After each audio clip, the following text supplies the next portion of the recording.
하나님 아버지, 우리를 지키시는 그 은혜를 찬양합니다.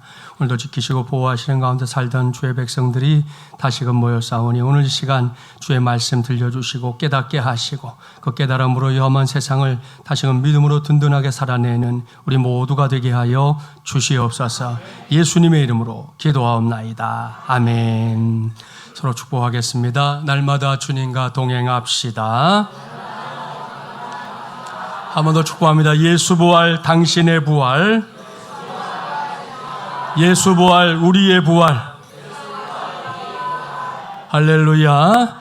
네, 오늘은 교회력으로 말하면 2024년 부활절 두 번째 주일입니다. 이게 어떤 의미인지 짐작이 가죠. 여러분이 이미 알고 있는 사실인데요. 부활절 이전에 40일 동안의 기간을 우리가 뭐라고 하죠? 사순절 이렇게 부릅니다. 이게 주일을 뺀 40일이기 때문에 주일까지 포함하면 무려 7주간에 해당합니다. 거의 2달이 되는 시간인데요. 그 기간 동안 우리 모두는 예수님의 고난과 또 십자가를 묵상하면서 신앙생활에 힘썼습니다. 특별히 제20차 특세도 함께 감당했지 않습니까?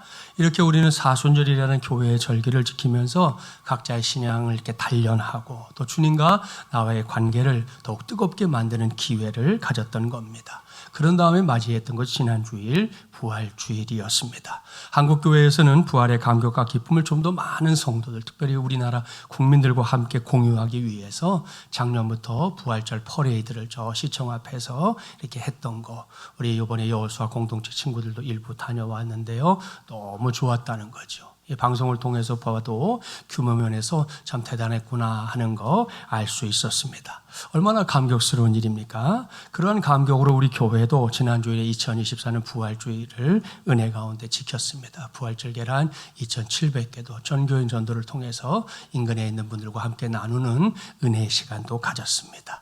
여기까지는 뭐 아무런 문제가 없습니다. 그야말로 감사하고 감사할 뿐입니다. 그런데 항상 그 다음이 문제입니다. 적지 않은 성도들이 또 적지 않은 교회들이 부활줄 하루의 행사인 것처럼 끝내버리는 경우가 왕왕 있기 때문입니다. 부활줄 하루는 뭐 목적지근하게 행사도 하고 뭔가 대단한 걸 하는 것 같은데요. 당장 하룻밤만 자고 나면 어제가 부활절이었는지 안 부활절이었는지 뭐 도무지 알 수 없게 그렇게 우리의 일상으로 돌아가 버리는 그런 경우들이 너무 많다, 이런 말씀입니다. 저는 예전부터 이게 참 불만이었거든요. 그래서 오늘 다시금 여러분에게 강조합니다. 부활절 첫 번째 주일은 앞으로 펼쳐지게 될 부활절, 이 부활의 계절을 알리는 신호탄일 뿐입니다. 그리고 오늘이 어떤 날이라고요? 부활절 두 번째 주일. 자, 그럼 세 번째 주일이 있을까요? 없을까요? 있습니다. 계속 가다가 성령 강림 주일 전 주일이 몇 번째냐? 부활절 7번째 주일입니다. 그때까지는 계속해서 부활의 기쁨, 부활의 감격, 부활의 고백, 신앙 가지고 살아야 한다 하는 것이 이 교회력이 우리에게 가르쳐주는 신앙의 진리입니다. 기억하시고 지금부터 우리가 이제 성령 강림 주일이 되기까지는 우리의 삶에서도 부활의 감격과 기쁨 놓치지 말고, 지난주에 말씀드렸죠. 부활절에는 그냥 무조건 기뻐하는 거예요. 무조건 감사하는 거예요. 어려움이 있어도 찬송하는 거예요. 그것이 우리 부활의 신앙이라는 거 기억하시고 이 계절을 부활의 신앙으로 승리하며 사는 우리 모두가 되기를 주님의 이름으로 축복합니다. 이렇게 복되고 아름다운 부활의 계절을 생각하면서 저는 4월 말까지 계속해서 날마다 주님과 함께라는 큰 주제 아래 주일 메시지를 전하려고 합니다. 작년 6월 첫째 주일부터 우리 날마다 주님과 함께라는 주제로 마태복음 말씀을 쭉 따라가고 있는 중이라는 거 아시죠? 그리고 제가 지난달에 부활주일까지 일단 말씀을 전한 다음에 다시금 예수님이 예루살렘 성에 입성하신 이후에 전했던 말씀 중에서 우리 공동체에 필요한 말씀들을 골라서 일정한 시기 동안 말씀을 전하겠다 예고도 해드렸었습니다. 바로 그걸 상기하면서 오늘은 날마다 주님과 함께 38번째 시간을 가지려고 합니다. 오늘은 교회를 교회되게 하라라는 제목으로 하나님의 말씀을 전하도록 하겠습니다. 방금 말씀드린 대로 우리는 이 시간에 예수님이 나귀 새끼를 타고 예루살렘 성에 입성하셨던 그 시기로 돌아가야 합니다. 호산나 호산나, 우리를 구원하소서, 우리를 구원하소서. 기억하시죠? 수많은 군중들이 예수님을 애워싸고 이렇게 외쳐댔습니다. 그때 길거리에는 예수님을 환호하는 사람들이 입었던 겉옷가지를 벗어서 길거리에 펴놓기도 했고요. 사람들이 나무가지를 꺾어서 특별히 종려나무 가지를 꺾어서 길바닥을 질비하게 깔아놓았기 때문에 우리가 종려주일이라 한다 이렇게도 말씀을 드렸습니다. 그렇다면 그렇게 한바탕 소동이 지난 다음 어떤 사건이 있었는가? 예루살렘 성 안에서 오늘 우리에게 주신 말씀에 기록된 일이 벌어졌는데요. 그 사건이 뭔지 그것부터 살펴보겠습니다. 본문 12절 13절 한 절씩 교독할게요. 예수께서 성전에 들어가서 성전 안에서 매매하는 모든 사람들 내쫓으시며 돈 바꾸는 사람들의 상과 비둘기 파는 사람들의 의자를 둘러 엎으시고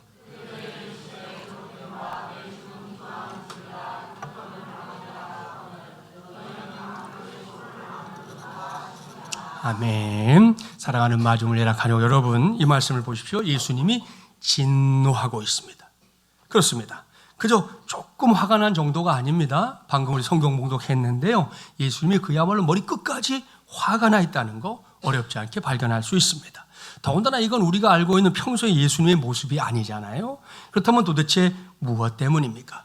왜 예수님이 이렇게까지 화가 나신 걸까요?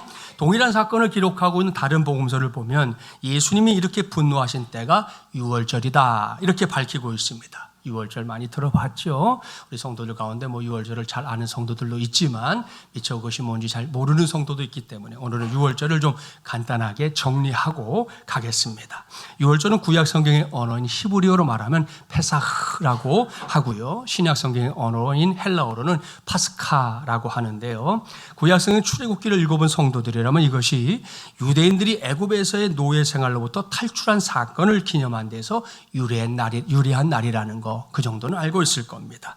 모세가 하나님의 명령에 따라 유대인들을 애굽에서 탈출시키려고 했을 때 애굽의 바로 왕이 얼마나 고집불통이었는지 여러분이 기억할 겁니다.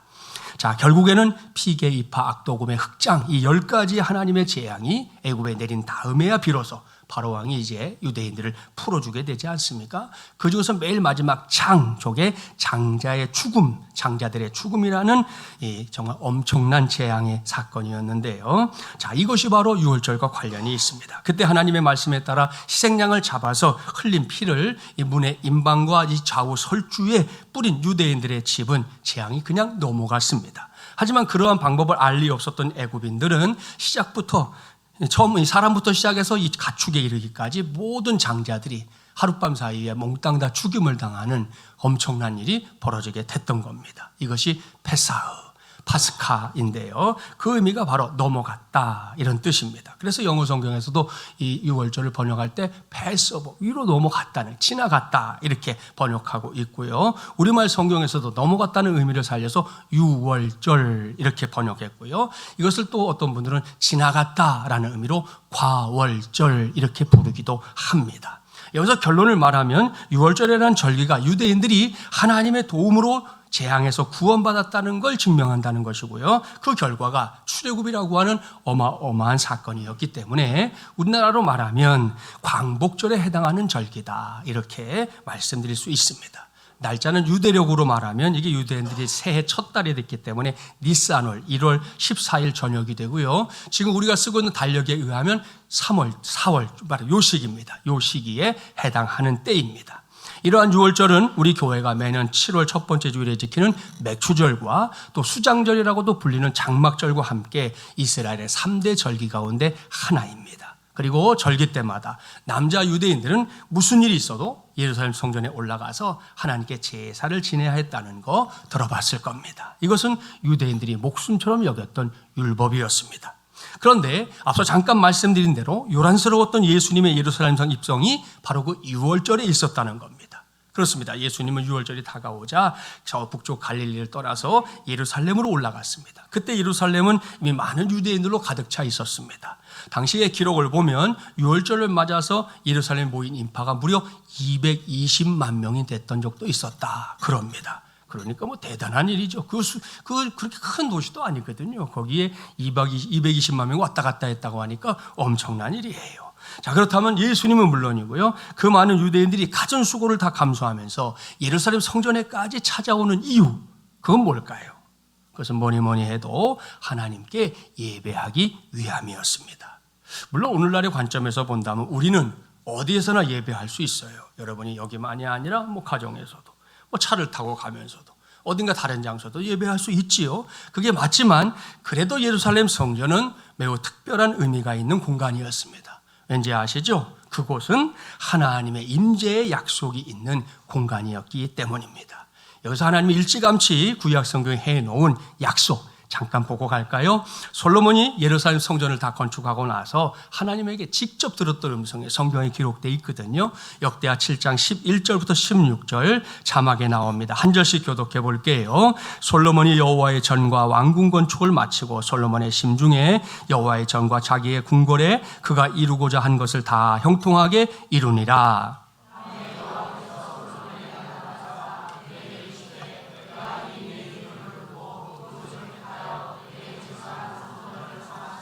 혹 내가 하늘을 닫고 비를 내리지 아니하거나 혹 메뚜기들에게 토산을 먹게 하거나 혹 전염병이 내 백성 가운데 유행하게 할 때에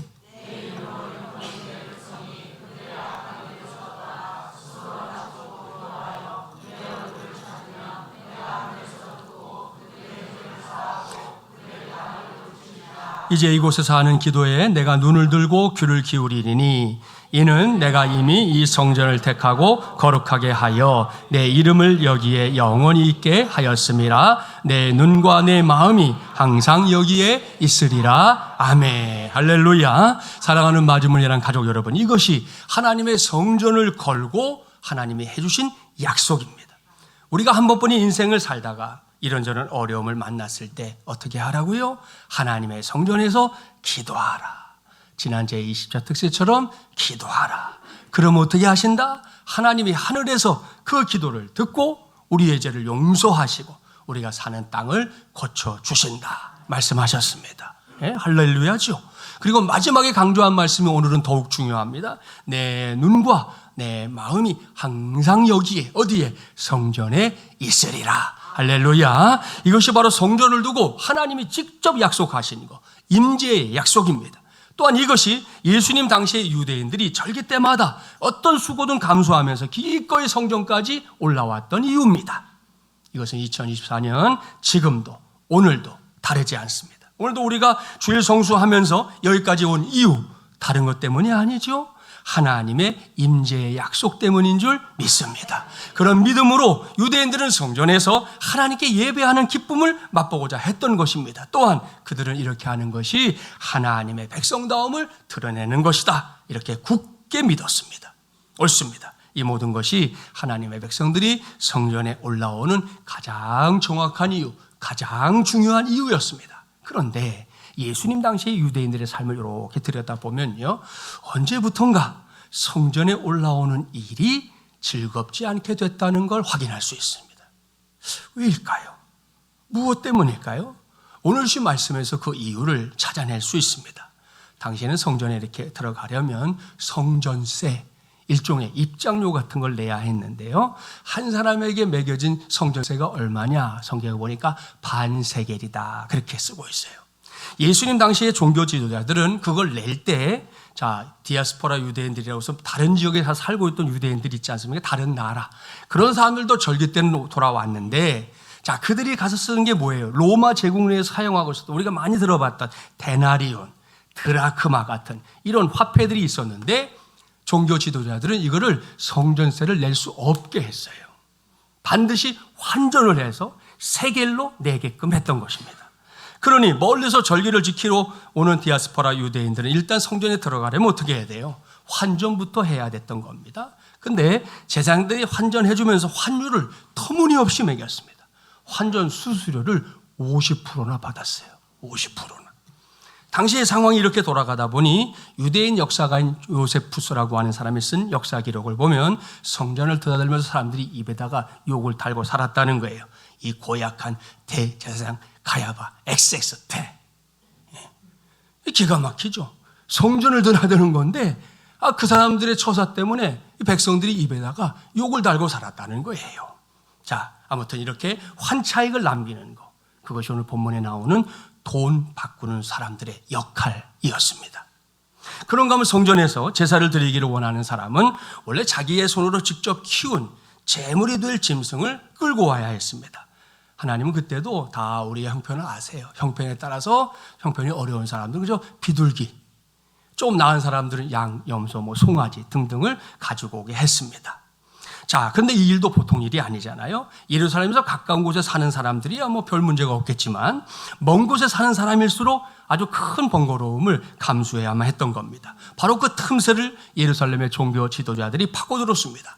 종교 지도자들은 돈만 가지고 오면 성전에서 짐승을 살 수 있도록 일종의 매매 시스템을 만들어 놓았던 것입니다. 이를 위해 이 사람들이 뭘 했느냐? 아예 성전 건너편에 감람산, 우리 예수님이 기도하시던 그 감람산에다가 제수용품 전매청까지 차려놓았습니다. 그러고는 폭리를 취한 거예요. 그것은 대제사장이었던 안나스와 가야바가 직접 직영으로 운영하는 상점이었는데요. 성전에 올라온 사람들이 이 상점에서 성전 제사에 필요한 물건들을 사다가 제사하게끔 만들어 놓았던 겁니다. 어떻게 했느냐? 먼저 개인이 이제 끌고 온 짐승을 이렇게 가지고 오면 제사장들이 검열을 하면서 야, 이건 이런 흠이 있다.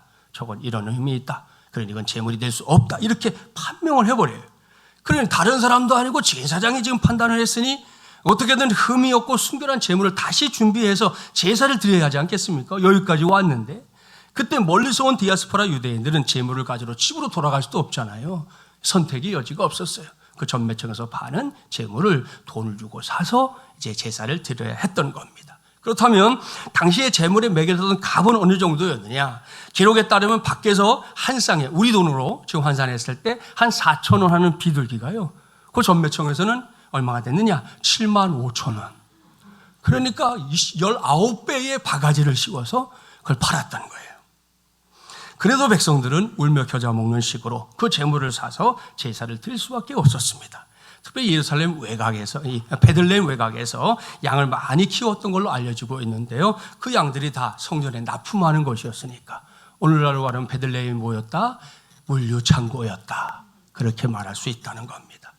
본문에 등장하는 비둘기를 파는 사람들 이렇게만 돼. 요한복음에 가보면 소와 양과 비둘기를 파는 사람들 이렇게 표현하고 있는데요. 이 사람들이 뭐예요? 바로 이런 일을 아예 직업으로 감당했던 사람들을 가리키는 겁니다.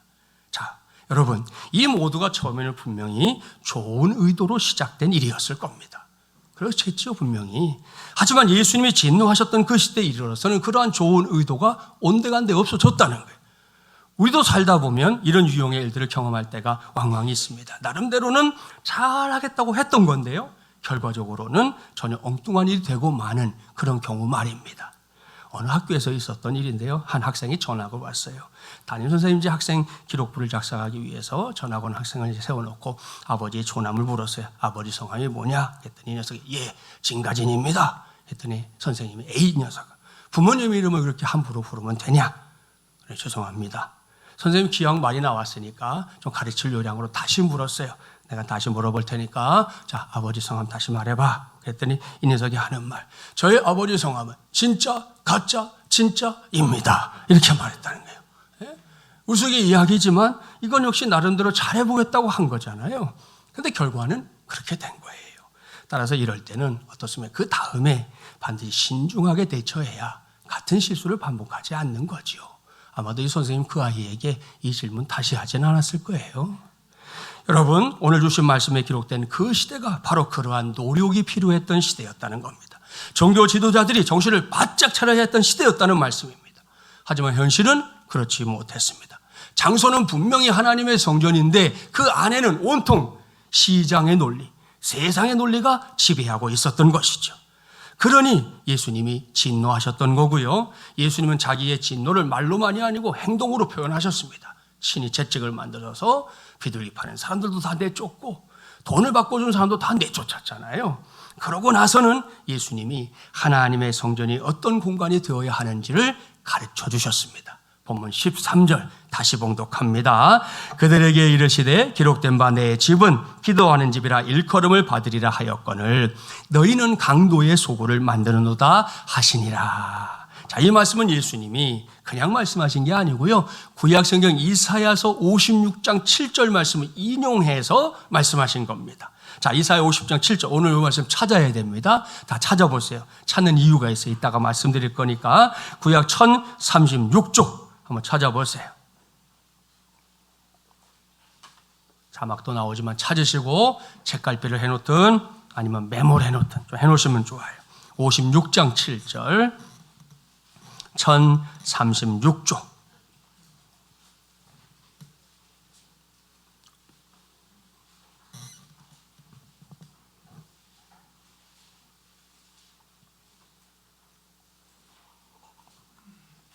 예, 얼추 찾는 소리가 찾아들었죠? 예, 7절 우리 함께 봉독해 볼까요? 내가 곧 그들을 나의 성산으로 인도하여 기도하는 내 집에서 그들을 기쁘게 할 것이며 그들의 번제와 희생을 나의 제단에서 기꺼이 받게 되리니 이는 내 집은 만민이 기도하는 집이라 일컬음이 될 것임이라. 아멘. 할렐루야. 자, 그 말씀 덮지 마시고 그냥 펼쳐놓으세요. 오늘 저는 예수님이 직접 인용했던 이 말씀에 여러분과 함께 관심을 집중하려고 합니다. 왜요? 여기에 오늘날의 교회가 진정으로 교회될 수 있는 길, 그 확실한 길이 들어있기 때문입니다. 그 길이 뭔지 여러분도 알 수 있지요. 그래서 이 땅에 존재하는 교회들이, 모든 교회들이 다름 아닌 만민이 기도하는 집이 되어야 한다. 이렇게 말씀하고 있습니다. 자, 그런데 히브리 성경을 통해 보면 이 말씀이 두 가지 의미가 있다는 게, 첫 번째는 우리말 성경이 번역하고 있는 그대로 만민이 기도하는 집이라는 의미입니다. 여기서 우리가 먼저 규명해야 할 게 생겼죠. 그것은 만민이라는 단어의 뜻입니다. 헬라어 성경에서는 파신, 토이스, 에드네 신이라고 하는 단어를 쓰고 있는데요. 이것은 신약 성경에서 흔히 우리가 말하는 이방인, 아시죠? 예, 이방인이라는 의미로 사용되고 있는데요. 여기서는 그렇게 제한된 의미가 아닙니다. 이 세상에 존재하는 모든 사람들을 가리키는 표현이 바로 이 말씀에 나오는 만민이라는 단어예요.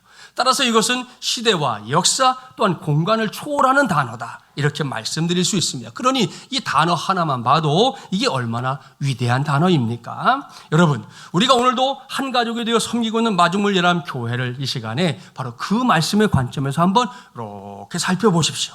그러면 우리 교회야말로 그야말로 위대한 공동체라는 거 알 수 있습니다.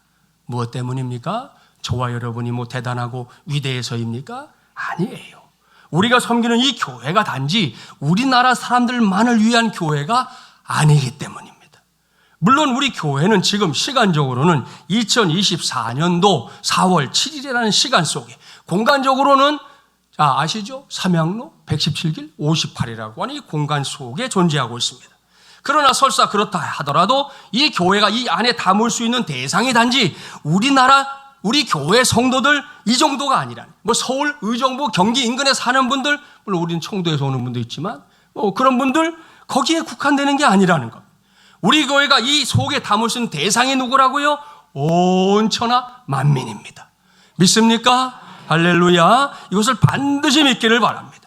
그렇습니다. 우리 교회가 이 세상에 존재하는 한 우리 교회는 온 천하 만민에게 활짝 열려있는 교회이고요, 반드시 그런 교회여야 합니다. 그것도 아무런 의미나 목적 없이 열려있는 그런 교회 되자는 게 아닙니다. 무슨 말이냐? 우리 교회가 막연하게 온천한 만민을 담을 수 있는 교회 정도에 머무는 게 아니고요, 특별히 그 만민들이 모여서 기도하는 집이 되어야 한다는 사실, 여기까지를 반드시 기억하기를 바랍니다. 이것이 바로 만민이 기도하는 집이라는 말씀의 의미입니다. 이것이 분명한 사실이라면 여기서 이제 한 가지를 물어볼 수 있어요. 그렇다면 우리가 섬기고 있는 이 교회 문턱이 높아야 할까요? 안 높아야 할까요? 두말할 게 없지요. 우리 교회의 문턱은 반드시 안 높아야 합니다. 낮아져야 합니다. 요즘은 공사하면서 아예 없애기도 하죠. 없앨 수 있다면 없애면 더 좋겠습니다. 그래서 그야말로 누구나 찾아올 수 있는 그런 교회가 되어야 할 줄 믿습니다. 그래야만 이 교회가 만민이 기도하는 집이 될 수 있기 때문이에요. 지나간 교회 역사를 살펴보십시오. 지금까지 주님의 몸된 교회가 이런 역할을 감당해 주었기 때문에 구원받은 사람들, 그야말로 부지기수입니다. 지구촌교회 원로 목사님이 된 이동원 목사님이 전도사 시절에 경기도 용인에 있는 어느 시골 교회에서 부흥회를 부탁을 받아서 가게 됐다 그럽니다. 전도사님 시절이니까요. 두렵고 떨리는 마음으로 기도하고 말씀을 준비했고요. 드디어 부흥회를 인도하는 날이 됐습니다. 그런데 첫날부터 비가 확 내려가지고 예배실 이곳저곳이 막 빗물이 뚝뚝뚝 떨어지는 거예요. 전도사님은 성도들에게 여러분 비가 곧 그치도록 기도합시다. 여호수아가 하늘을 향해 태양아 머무르라 그랬을 때 태양이 머물렀던 것처럼 우리도 열심히 기도하면 이 비가 그칠 것입니다. 다 같이 동성으로 비가 멈출 때까지 기도합시다. 이렇게 선포하면서 그 집회를 이제 믿음으로 인도했는데요. 야속하게도 비는 전혀 그칠 기미를 보이지 않았습니다. 성도들이 목소리를 높여가며 기도하면 할수록 그걸 비웃기라도 하듯 더욱 거세게 내렸습니다. 부흥 강사로 강단에 서 있던 전도사님 이 정도 되니까 이제 매우 당황스럽잖아요. 처음에는 담대하게 선포하고 함께 기도했는데 이렇다니까 지금보다 비가 더 오게 되면 강사 체면이 말이 아니겠다 싶어가지고 슬쩍 말을 바꿨대요. 여러분 비가 계속 오더라도 아까는 그치자 그래놓고는 이제 오더라도 부흥회에 지장이 없도록 기도합시다 그랬다는 거예요. 하여튼 하나님 앞에서 살짝 낮춰서 기도한 건데요. 그렇게 부흥 강사 전도사님이 자기의 체면을 위해서 새롭게 기도 제목을 내놓고 기도를 끝낸 다음에 이제 설교를 막 시작하려고 했는데 이상하고 놀라운 일이 벌어졌습니다. 비가 아까처럼 그치기는커녕 더 거세게 몰아치는 중인데 갑자기 저 성전 문이 열리더니 많은 사람들이 우르르 성전 안으로 들어오더라는 거예요. 집회를 이동하던 전도사님도 놀랐고 그 교회를 시무하던 전도사님 또 성도들도 깜짝 놀랐습니다. 나중에 알고 보니 그때가 농번기였다는 거예요. 그 동네 사람들이 농가밭에 나가서 열심히 일하고 있었던 거죠. 그래서 교회 성도들 이렇게 전도지 나눠주면서 교회 부흥회가 있으니까 한번 오세요 했던 것도 새까맣게 잊고 온통 논일 반일을 하고 있었던 건데 갑자기 비가 쏟아지니까 그 비를 피해서 우선 어떻게 돼요? 가까이 있는 교회로 그냥 우르르 몰려 들어왔다는 거예요. 그리고는 그들에게 그 밤 말씀이 전해졌는데 그 마을에 많은 사람들이 그 밤에 예수님을 믿고 영접하는 위대한 역사들이 일어나게 됐습니다. 사랑하는 마주물리란 가족 여러분, 주님의 몸된 교회는 바로 이런 곳이어야 합니다. 인생 살다가 설사 풍랑을 만난 사람이라고 할지라도 기꺼이 찾아올 수 있는 그런 곳이 되어야 한다는 말씀입니다. 우리 교회에서도 이미 몇 번 그런 적이 있었는데요. 술 한잔 거나하게 마시고도 깽판을 치기 위해서가 아니라 어린 시절에 교회에 다녔던 기억이 나서 내가 그때는 교회 가서 찬송도 불러보고 전도사님 설교도 들어보고 그때 내가 참 마음이 따뜻하고 기뻤던 때가 있었는데 그걸 생각하면서 여러분 찾아오면 그럼 어떻게 해야 되겠어요? 우리가 따뜻하게 맞아줘야지요. 절대로 구박하지 말고요. 술 냄새 뭐야 당신? 그러면 안 된다 이거예요. 그런 사람도 여기 왔잖아요. 딴 데 가서 딴짓도 안 하고 교회 와서 뭐 딱 깽판 피우겠어요. 지난주도 그런 일이 잠깐 있었어요. 우리 전도하려고 하는데 그분이 교회 우리 한 번 왔었어요. 한 번. 그대로 좀 못하고 있지만 하여튼 그분이 좀 이렇게 다녔지만 가서 안아줬거든요. 반갑다고. 그랬더니 그 진한 냄새 나죠. 나요. 그러나 왔잖아. 안아주고 알았다고 말이지. 그렇게 반겨를 쓰는 교회 되어야 하지 않겠습니까? 그것이 바로 오늘 말씀이 말하고 있는 만민이 기도하는 집이 되는 길이고 또 교회가 교회 되는 첫 번째 길인 줄 믿습니다. 자, 두 번째로 살펴봐야 할 만민이 기도하는 집의 의미가 있어요. 히브리어 성경으로만 보면 이 말씀은 두 번째 만민을 위하여 기도하는 집이라는 의미를 갖고 있다는 거예요. 자, 앞서 제가 성경을 찾아놓으라 그랬잖아요. 여러분 성경 보세요. 그런 성경을 직접 보면 만민이 기도하는 집, 그 말씀 앞에 아라비아 숫자가 있어요, 없어요? 있죠? 숫자 몇이 써 있어요? 대부분 2. 숫자 2가 써 있을 거예요. 그 2번을 밑에를 각주라고 합니다. 그 밑으로 내려가보면 2번 숫자를 설명하는 내용이 나와요. 자, 거기 뭐라고 되어 있어요? 만민을 위하여 기도하는 집. 되어 있죠? 그러니까 성경만 들고 다니면 안 돼. 그런 걸 써먹어야지. 그렇잖아요. 만민이 기도하는 집 우리가 그동안 많이 들었잖아요. 근데 오늘 성경 자체가 우리에게 남겨주고 있는 거예요. 히브리어 성경을 번역해 보면 두 번째 의미는 뭐라고요? 만민을 위하여 기도하는 집. 이런 의미가 또 있다. 그겁니다. 그래서 성경 펼쳐놓으라고 한 거예요. 여러분, 이 말씀의 의미를 제대로 이해하는 거 어렵지 않습니다. 만민이 어떤 존재인지 이미 규명했어요. 온천한 만민을 일컫는 것이다. 다들 기억하시죠? 그리고 만민이 기도하는 집 1번에서는 교회가 그러한 만민들이 그야말로 누구나 들어와서 하나님께 부르짖어 기도할 수 있는 집이 되어야 된다. 그런 의미라고 그랬어요. 근데 이번에는 조금 다른 관점에서 보려고 합니다. 그것은 주님의 몸된 이 교회가 그 만민들을 위하여 간절함으로 그야말로 최선을 다해 기도하며 부르짖어야 할 사명을 갖고 있는 그런 공동체다 하는 사실입니다. 그리고 여러분에게 거창한 사명은 거창한 데서 시작되는 게 아니에요. 만민을 위해 기도하는 게 교회 역할이야? 나부터 해야지 하고 하는 나라고 하는 한 사람으로부터 그 사명이 인식되고 그 사명을 감당하는 교회가 될 때 그 교회야말로 만민을 위하여 기도하는 교회가 될 줄 믿습니다. 영국의 어떤 교회에서 5살 먹은 소년이 지정헌금, 목적헌금을 했어요. 이 녀석이 어디서 뭘 많이 받는지 하여튼 지정헌금을 했는데 그 소년은 1페니의 헌금을 하면서 이것으로 꼭 신약 성경 한 권을 사서 지정을 했어요. 어디로? 인도에 보내달라. 어린 놈이 하여튼 생각이 많아. 헌금도 목적헌금, 신약 성경 사달라, 또 인도에 보내달라. 그런 거예요. 여러분 1페니가 어느 정도냐? 지금 우리 영국 돈으로 환산해 보면요, 1파운드가 우리 돈으로 환율 계산기 딱 돌려보면 1,700원에 1,800원입니다. 그러면 1파운드가 어느 정도냐? 100페니입니다. 100페니. 그러면 1페니가 얼마라고요? 17원, 18원 이 정도예요. 그 돈 가지고 성경을 살 수 있겠어요? 살 수도 없는 돈이죠. 아주 적은 돈이에요. 그런데 그 교회 목사님 그냥 우습게 지나쳐버릴 수 있는 이 일을 이 꼬맹이가 기도하고 한 것이다 생각했고 그 아이의 마음을 귀하게 여겼어요. 그래서 그 1페니에다가 당신이 돈을 좀 보태가지고 신약성경 한 권을 샀어요. 조그만 거. 그리고는 아이에게 너 사인해라. 사인까지 해가지고 성교사님 편에 인도로 보냈습니다. 세월이 유수와도 같이 흘렀어요. 목사님도 이 일을 잊어버리고 헌금했더니 아이도 그 일을 새까맣게 잊어버렸습니다. 근데 20년 뒤에 그 교회 목사님이 인도의 어떤 마을을 방문하게 되는데 지금도 그렇지만 여러분 인도에서 그리스도를 산다는 거 보통 어려운 일 아닙니다. 우리는 흔히 이슬람교가 이 기독교인들을 많이 박해한다 생각하죠. 힌두교인 만만하지 않습니다. 힌두교 믿는 사람들이 얼마나 극렬한 사람들이 많으시고 오히려 더 무서운 적이 있어요. 이슬람보다. 그런 곳에서 예수 믿는 게 쉽지 않은데 그 마을 사람들 대부분이 진지하게 우리식으로 표현하면 아주 독실한 크리스찬들로 신앙생활을 하고 있더라는 거예요. 그래서 목사님이 궁금한 마음에 마을 사람들 질문했습니다. 도대체 어떻게 이 마을에 복음이 전파되기 시작했습니까? 그랬더니 그 마을 사람들이 말하는 거예요.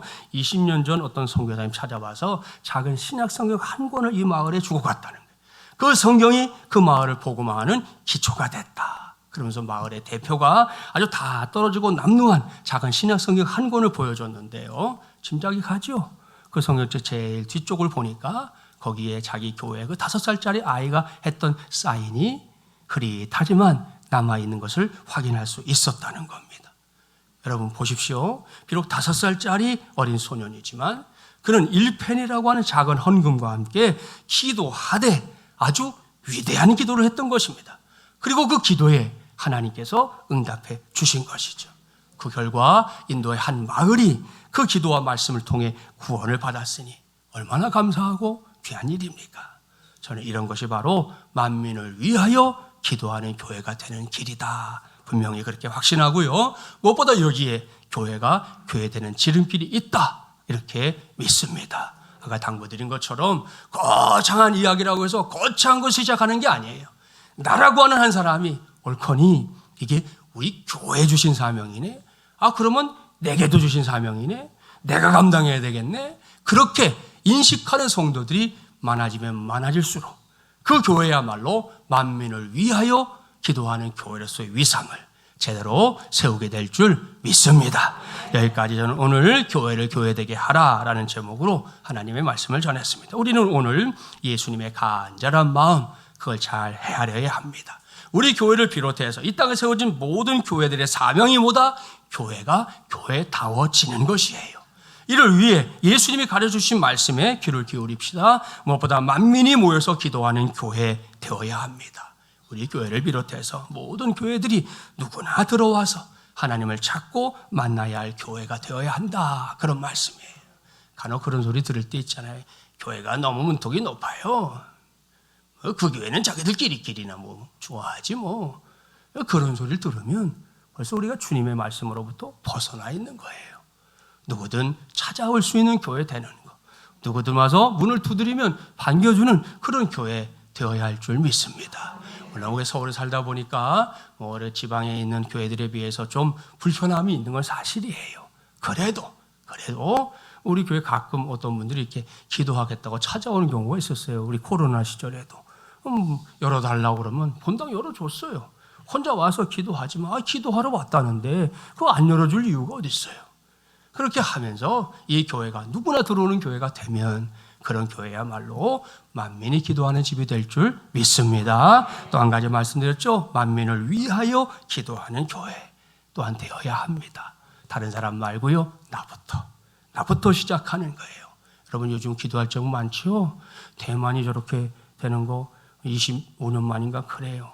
이 지진도 그렇더라고요. 저희가 전에 대만 팀 한번 갔었잖아요. 그때 한번 지진 경험했어요.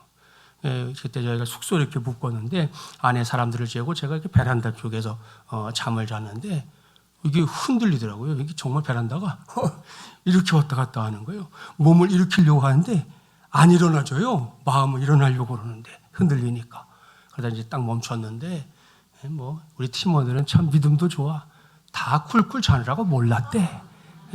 집사님 한 분만 알았다 그러더라고요. 나머지는 다 몰랐대. 저는 빨리 데리고 나가야 된다 이런 생각이었는데 다들 뭐 천하태평으로 자느라 몰랐다니까 뭐 그것도 감사한데 지진이 이렇게 좌우로 흔들리는 건 괜찮아요. 워낙 거기가 내진 설계다. 왜 이렇게 이번에 무너지게 되냐면 이 지진이 이렇게 하다가 이렇게 뜰 때가 있어요. 그때가 건물이 무너지는 순간이에요. 위아래로 탁 뜰 때. 이번에 그래서 건물이 완전히 기울어졌잖아요. 기도해야 되겠죠. 예? 뉴욕도 여러분 이번에 지진이 왔어요. 자유의 신상이 흔들렸다고 그러잖아요. 4.6. 우리나라도 예년에 비하면 지진이 많이 와요.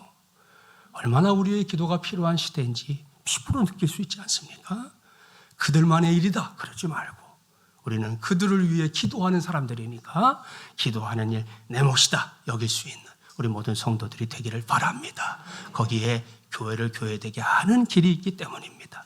아무쪼록 우리 교회를 이런 교회로 세워나가는데 저도 여러분도 우리의 믿음을 함께 모으게 되기를 주님의 이름으로 간절히 축원합니다. 기도합시다.